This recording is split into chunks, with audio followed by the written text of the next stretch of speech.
Ağcabədi rayon İcra Hakimiyyətinin başçısı Rafil Hüseynovun növbəti səyyar qəbulu oktyabrın 8-də İmamqulubəyli kəndində keçirilib. Rayon İcra Hakimiyyətinin məsul şəxslərinin, hüquq mühafizə orqanlarının, həmçinin digər idarə, müəssisə və təşkilatların rəhbərlərinin iştirakı ilə keçirilən görüşdə öncə icra başçısı çıxış edib.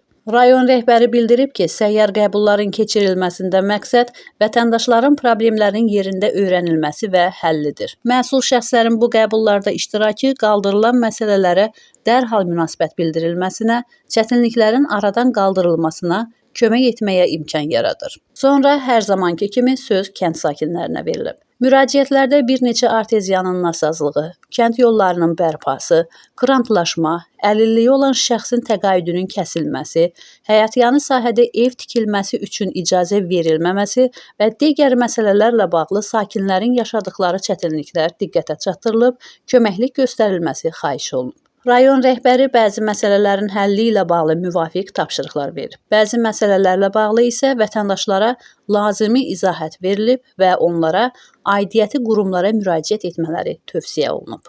Məhsəti Musa, Kənan İsayev, Aran Ağcabədi İnternet televiziyası üçün.